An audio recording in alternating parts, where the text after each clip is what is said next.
जय हिंद। चल जाते हैं आखिर जनन क्या है, या इसी को बोलते प्रजनन ना, इंग्लिश में रिप्रोडक्शन क्या है। उसके बाद हम लोग उसके प्रकार के बारे में जानेंगे। इसमें से सबसे पहले हम लोग अलैंगिक के बारे में जानेंगे, और लैंगिक के लिए अलग से एक वीडियो लाएंगे, ठीक है ना। नेक्स्ट वीडियो में हम लोग लैंगिक जनन पढ़ाएंगे, ठीक है ना। सबसे पहले चलते हैं कि आखिर अलैंगिक जनन मतलब सबसे पहले जनन जानते हैं क्या होता है।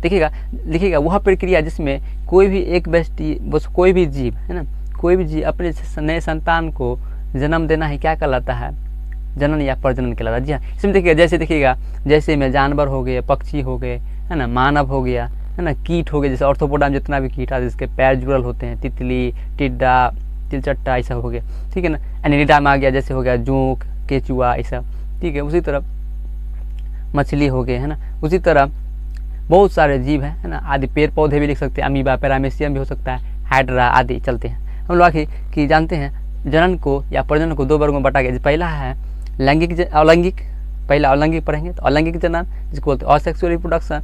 दूसरा होता है लैंगिक जनन जिसे बोलते हैं सेक्सुअल रिप्रोडक्शन। याद रखिएगा, सबसे पहला हम लोग पढ़ेंगे, ठीक है ना। पहला हम मगर दोनों का थोड़ा सा परिभाषा बता देते हैं, ठीक है ना। लैंगिक जनन देखिए, अलैंगिक जनन देखिएगा कि वैसे जनन की प्रक्रिया है या वह जनन की प्रक्रिया जिसमें कोई एक व्यक्ति जीव भाग लेते हैं, उसके फलस्वरूप नए संतान का जन्म होते हैं, उसे क्या कहते हैं, अलैंगिक जनन। या देखिए इसमें नर या मादा कोई एक भाग लेगा, ठीक है ना। इसमें देखिएगा जैसे अमीबा हो गया, पैरामेसियम हो गया, जीवाणु हो गया, ठीक है ना, हाइड्रा हो गया, प्लेनेरिया हो गया, कुछ पौधे हो गए जैसे केला, संतरा, ये हो गया आलू आदि, ठीक है ना।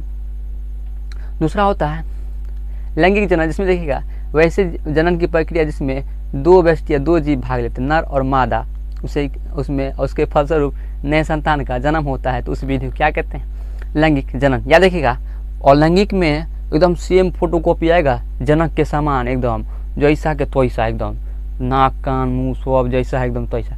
मगर देखिएगा लैंगिक जनन में कि समान भी हो सकता है, असमान भी हो सकता है, जनक के समान या असमान। जनक याद रखिएगा माता पिता को होते हैं, ठीक है ना। और उसमें देखिएगा लैंगिक जनन में देखिएगा कि इसमें लैंगिक जनन में मतलब पहले अलैंगिक के लेते हैं, अलैंगिक जनन में देखिएगा इसमें समसूत्री विभाजन होता है। मतलब जैसे मान लीजिए मटर का अगर गुणसूत्रों की संख्या 14 है तो उसके जो नए संतान आने उसका भी 14 एकदम समान मतलब बढ़ते हैं, आधा मतलब आधा नहीं बढ़ते, इसमें समान बढ़ते हैं। जबकि देखिएगा लैंगिक जनन में क्या होता है आधा हो जाते हैं, क्योंकि नर का आधा आने वाला है, आधा मादा जितना हम लोग को गुणसूत्रों की संख्या मनुष्य में कितना होता है 46, तो 23 बढ़ जाता है, ठीक है ना। आगे चलते हैं। उसके बाद याद रखिएगा जो होते हैं अलैंगिक मतलब अलैंगिक जनन, याद रखिएगा बहुकोषी के और एक कोषी के जीवों होते हैं, मगर याद रखिएगा लैंगिक जनन हमेशा बहुकोषी के जीवों में ही होते हैं। जी हाँ, ये सब अंतर है, थोड़ा सा बता देते हैं, ठीक है ना। अगला वीडियो में तो और अच्छे से बताएंगे, ठीक है ना। हम लोग चलते हैं कि अलैंगिक जनन पर चलते हैं, ठीक है ना। देखिएगा याद रखिएगा अलैंगिक जनन पूछेगा, एक क्वेश्चन है कि अलैंगिक जनन से ज़्यादा लाभ होता है कि लैंगिक से। याद रखिएगा लैंगिक से लाभ होते हैं कि आप लोग लैंगिक के द्वारा नए संतान को आप जैसा चाहिए, लंबा, छोटा, बड़ा, गोरा, काला, सब कर सकते हैं, मगर अलैंगिक में नहीं कर सकते। जैसा एकदम जनक है एकदम सेम आएगा, तो इसमें कोई इसलिए पूछा जाता है लाभ किससे है, तो लैंगिक से लाभ है। अगला वीडियो में और अच्छे से बताएंगे। चलते लैंगिक के और लैंगिक के आखिर कितने प्रकार है। जी हाँ, हम लोग चलते हैं निम्न प्रकार है। सबसे पहले पढ़ते हैं हम लोग विखंडन की प्रक्रिया, फ्यूजन रिप्रोडक्शन। इसमें देखिएगा कि जीव अपने एक व्यक्ति होते हैं ना, एक व्यक्ति के द्वारा या जीव के द्वारा खंडन होकर नए संतान का जन्म देते हैं या नए संतान उत्पन्न करते हैं, उसे क्या कहते हैं, विखंडन की प्रक्रिया। जी हाँ, इसमें भी देखिएगा जैसे हो गया प्रोटोजोआ जितना भी होगा ना, जैसे प्रोटोजोआ में अमीबा, पैरामीशियम, एक कोशी का दिखता है ना, और दूसरे में भी आता है, जरूरी नहीं कि सब प्रोटोजोआ इसी में है ना। अमीबा, पैरामीशियम, उसके बाद जीवाणु जितने भी सब इसी में आते हैं। याद देखिए विखंडन हो गया। उसके बाद दूसरा है विखंडन को भी दो वर्गों में बांटा गया। क्या कहो सर, कितना अंदर घुसिएगा, चलिए एग्जाम में आता है।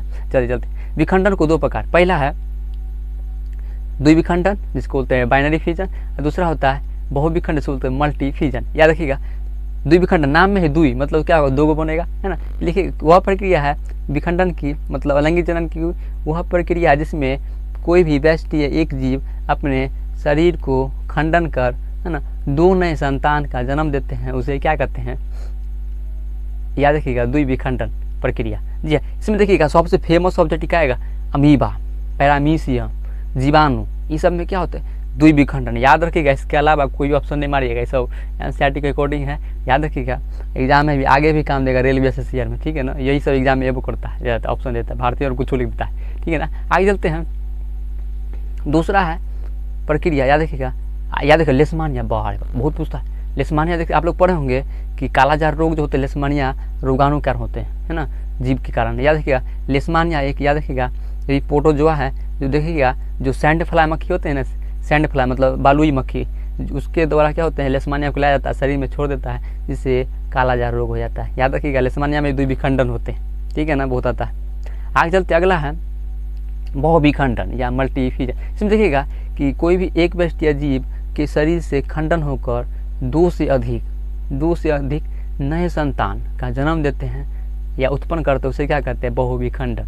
याद रखिएगा जैसे इसका प्लाज्मोडियम प्रोटोजोआ है ना, आप लोग पढ़ेंगे मलेरिया रोग मादा एनोफिलीज मच्छर के काटने से होता है, पूछेगा मादा एनोफिलीज में कौन सा मच्छर आता है, तो याद मतलब कौन सा प्रोटोजोआ होता है, याद रखिएगा प्लाज्मोडियम। जानते हैं ना रोग होने के लिए तुरंत रोग होता है ना, तुरंत शरीर में फैल जाता है, इसका बहुविखंडन होगा तो ना दंड पूरा शरीर में फैल जाएगा, याद रखिएगा बहुविखंडन होता है, ठीक है ना, प्लाज्मोडियम। अगला है पढ़ोगे एस्पायर वगैरह, याद रखिएगा बहुकोशी के शैवाल है। देखते हैं जैसे पानी जहाँ पे लगल रहेगा, देखते हैं कौजिली पूरा शरीर तुरंत देखते तनियर होता है, तुरंत पूरा हो जाता है एस्पायर वगैरह। याद रखिए खंडन द्वारा पूरा फैल जाता है, तो द्विविखंडन या खंडन प्रक्रिया अलग करने से अच्छा है बहुविखंडन ही सही है, ठीक है ना। आगे चलते हैं। इसके बाद याद रखिए एस्पायर वगैरह याद रखिएगा, और एक प्रोटोजोआ मतलब प्रोटोजोआ में प्लाज्मोडियम, ठीक है ना, दो को याद रखिएगा। आमिया प्रेमिसियम द्विविखंडन याद रखिएगा, ठीक है ना। लेशमानिया भी द्विविखंड, सब क्वेश्चन आता है, थोड़ा ध्यान रखिएगा। अगला चलते हैं हम लोग, अगला प्रक्रिया है मुकुलन बॉडी। देखिएगा मुकुलन में क्या होते हैं, जनन की वह मतलब अलैंगिक जनन की वह प्रक्रिया जिसमें जीव के द्वारा जीवों के शरीर में देखिएगा उभार या बोल सकते हैं मुकुल आ जाता है। देखते कभी मूली देखे होंगे, बगल से दूसरा मूली निकलता है ना, तो उसी तरह क्या होगा मुकुल या उभार बाहर आ जाते हैं, जो धीरे धीरे विकसित होकर नए संतान का जन्म दे देते हैं या उत्पन्न करते हैं, उसे क्या कहते हैं मुकुलन विधि या बडिंग। जैसे देखिएगा जैसे सबसे फेमस है ईस्ट खमीर जिसको बोलते हैं ना, देखिएगा एक कोशिकीय के कवक होते हैं, आप लोग पढ़ेंगे एक कोशिकीय के कवक होते हैं, याद रखिएगा। तो इसमें देखिए एक कोशिकीय के कवक होते हैं जिसके कारण, और उसके बाद दूसरा है हाइड्रा, ठीक है ना, हाइड्रा भी देखिएगा। और ईस्ट के बारे में थोड़ा सा पता याद रखिए, ईस्ट आप लोग पढ़े होंगे अवायवीय शोषण होता है, जो CO2 गैस की एक पाउंड टीआर में भर देते हैं अवायवीय शोषण के द्वारा, पढ़े होंगे ना, ये सब शोषण में पढ़े होंगे, ठीक है ना। जितना किन्वा प्रक्रिया दारू जो बनता है, दारू बियर इसी के द्वारा बनता है ना, एल्कोहल का निर्माण भी करता है ना, ये सब पढ़े होंगे। चल आगे चलते हैं हम लोग। उसके बाद आता है मुकुलन। मुकुलन में याद रखिएगा दो, हाइड्रा और ईस्ट। हाइड्रा एक बार और आएगा, थोड़ा सा बता देते हैं। अगला है विधि, जिसको बोलते हैं पुनर्जनन, जिसको बोलते हैं हिंदी में याद रखिएगा, इसका प्योर हिंदी एनसीईआरटी का पुनरुद्भवन है ना, पुनरुद्भवन। इसका इंग्लिश में रीजनरेशन कहते हैं। इसमें क्या होगा चले जानते हैं कि कोई भी एक व्यक्ति या जीव के द्वारा नए संतान, मतलब कोई भी एक व्यक्ति या जीव के शरीर से कई टुकड़े होकर विकसित होकर नए संतान का जन्म होता है या उत्पन्न होता है, उसे क्या कहते हैं पुनर्जनन। मतलब कहीं से भी टुकड़ा, इसका मतलब सर जी अगर कहीं से भी टुकड़ा कर दिया जाए तो शरीर पूरा बना लेगा क्या? हाँ, अगर मान लीजिए उसका मुंडी काट दिया जाए ना तो पिछुड़का बना लेगा नीचे वाला, अगर नीचे वाला अलग कर दिया जाए तो ऊपर वाला मुंडिया बना लेगा, पूरा आँख कान बना लेगा। जैसे देखें कभी गिरगिट टाइप के छिपकली देखिएगा, थोड़ा सा पूछी काट दीजिएगा ना तो फिर तो धीरे धीरे देखिएगा होने लग जाता है ना। उसी तरह याद रखिएगा पुनर्जनन जीवों में होता है। जैसे प्लेनेरिया सबसे फेमस है ना, प्लेथेलिनिज पढ़े होंगे, 9वां में के वर्ग में रखा गया है प्लेथेलिनिज है ना। उसी तरह पढ़े होंगे हाइड्रा, हाइड्रा में पुनर्जनन की प्रक्रिया होता है, ठीक है ना, याद रखिएगा हाइड्रा। उसके बाद चलते हैं सर, आखिर क्वेश्चन तो तगड़ा बन जाएगा यहाँ पे कि हाइड्रा तो पुनर्जनन में भी आ रहा है, मुकुलन में भी आ रहा है। हाँ, क्वेश्चन आता है, बहुत अच्छा क्वेश्चन आता है कि वह कौन से जीव है जिसमें पुनर्जनन और मुकुलन विधि दोनों होता है। तो याद रखिएगा हाइड्रा, मारिएगा सटाक दो सीधी। हाँ, बहुत अच्छा क्वेश्चन है, हाइड्रा में दोनों होता है, ठीक है ना।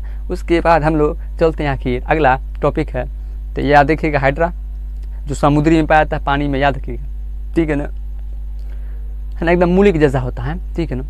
अगला चलते हैं हम लोग बीजाणु प्रजनन, ठीक है ना, या इसे बोलते हैं बीजाणु समासंघ, ये एनसीईआरटी का शब्द है, थोड़ा याद रखिएगा, है ना। अब देखिएगा इसमें आप लोग पढ़े होंगे सबसे पहला है ना कि अच्छा एक चीज़ और बता दें, अच्छा पहले आप लोग को एक चीज़ और बता ही देते हैं ना कि याद रहेगा। आप लोग पढ़ोगे हमारे शरीर में पूछेगा सबसे अधिक पुनर्जनन की क्षमता किस कोशिका में होता है, याद रखिए यकृत लीवर की कोशिका में सबसे ज़्यादा होता है। मतलब कहीं से भी खंडित कर दीजिएगा ना पूरा फिर से बना लेगा। आप पूछेगा सबसे कम सर जी ये तो बताइए, याद रखिए मस्तिष्क कोशिका धीरे पकड़ बाद धीरे धीरे काम करता है, धीरे धीरे विकसित होता है तो सबसे कम। हाँ चलिए हम लोग आगे चलते हैं, बीजाणु प्रजनन पे थे टॉपिक पे। तो बीजाणु प्रजनन इसमें देखिएगा कि वैसे जीव है या एक व्यष्टि है ना जिसके मतलब शरीर में जो होते हैं बीजाणु या वो बीजाणुधानी या वो सकते सूक्ष्म गुच्छ पाए जाते हैं ना, जिसके द्वारा विकसित होकर नए संतान का जन्म होते हैं, उसे क्या कहते हैं बीजाणु प्रजनन कहते हैं। याद रखिएगा बीजाणु के द्वारा, शॉर्ट में याद रखिएगा बीजाणु के द्वारा जो विकसित होकर नए संतान बनता है ना उसे क्या कहते हैं बीजाणु प्रजनन कहते हैं, ठीक है ना। जैसे देखिएगा आप लोग पढ़ोगे देखिएगा ब्रेड जो होता है ना, ब्रेड आखिर पाउंड रोटी जो होते हैं छोड़ दीजिएगा ना कुछ दिन तक, देखिएगा हरा रंग का हो जाता है तो काला या सफ़ेद रंग का हो जाता है। मगर पूछेगा हम लोग को काम कौन वाला है, काला मतलब हरा वाला देखिएगा उसमें जो होता है राइजोपस, आप लोग पढ़े होंगे 8वां में पढ़े होंगे है ना। राइजोपस देखिएगा हरा रंग का होता है, पूरे उस पर क्या करता है खराब कर देता है, ठीक है ना। ये कवक है, याद रखिएगा राइजोपस बहुकोषीय की, ठीक है ना, इसमें होता है। उसी तरह आप लोग पढ़े होंगे फर्न जो कि 9वां में पढ़े होंगे, टेरिडोफाइटा में आता है फर्न एक पौधा पढ़े होंगे है ना, चित्र में देख लीजिएगा हम तो लगा ही देंगे है ना। अगला है दूसरा है, उसके बाद देखिएगा मॉस पढ़े होंगे ब्रायोफाइटा जिसे उभयचर भी कहते हैं पेड़ पौधा में, उसमें भी देखिएगा उसका भी क्या होता है बीजाणु प्रजनन द्वारा जनन की प्रक्रिया होता है, ठीक है ना। आगे चलते आखिर अगला है कायिक, एक हाँ चलिए चलते हो गया। अगला है कायिक प्रवर्धन, याद रखिएगा कायिक प्रवर्धन या वेजिटेटिव पार्ट बोलते हैं, ठीक है ना। इसमें देखिएगा इसमें क्या होता है ऐसे पौधे होते हैं जो अपने पत्ते तना जड़ के द्वारा विकसित होकर नए संतान का निर्माण करता है, ठीक है ना, या उत्पन्न करता है, उसे क्या कहते हैं कायिक प्रवर्धन, है ना, ठीक है ना। जैसे देखिएगा अच्छा एक क्वेश्चन आता है इस पर भी याद रखिएगा, एनसीईआरटी क्वेश्चन है कि कायिक प्रवर्धन कौन से जीव के लिए उपयोगी होते हैं। याद रखिएगा कि वैसे जीव जो अपना बीज उत्पन्न करना खो दिया है, खोन मतलब उत्पन्न करने की क्षमता खो दिया है, उसे क्या कहते हैं उसी जीव के लिए उपयोगी होते हैं। जैसे देखिएगा केला बीजाणु होता है क्या बात करें, उसे कहाँ बीजाणु होता है। गुलाब के फूल देखिए होता है क्या ना, नहीं होता सर जी। उसी तरह देखिएगा अंगूर होता है क्या ना, गन्ना होता है क्या ना, सर जी सब में कहाँ होता है, हाँ इसीलिए सब में उपयोगी होते हैं। कायिक प्रवर्धन होता है, आलू देख लीजिए है ना, आलू भी है ना। तो यहाँ से इस समय क्या होता है कायिक प्रवर्धन, आलू हो गया, गुलाब का फूल हो गया, गन्ना हो गया, अंगूर हो गया, संतरा भी होता है, चमेली हो गया है ना, ये सब देखिएगा क्या होते हैं कायिक प्रवर्धन होते हैं। इसमें इसी में कलम रोपते हैं ना, काट के हम लोग कलम रोप के काट देते हैं, यही विधि है याद रखिएगा, ठीक है। कलम रोपण भी विधि इसी को कहते हैं, ठीक है। तो आप लोग अलैंगिक जनन पूरा पढ़ लिए होंगे, याद रखिएगा विखंडन पढ़ा है, विखंडन के 2 प्रकार बहुविखंडन द्विविखंडन पढ़ा है, उसके बाद हम लोग पुनर्जनन पढ़ा है, उसके बाद मुकुलन भी पढ़ाइए दिए, ठीक है ना, उसके बाद हम लोग याद रखिए मुकुलन के बाद कायिक प्रवर्धन भी पढ़ाई दिए।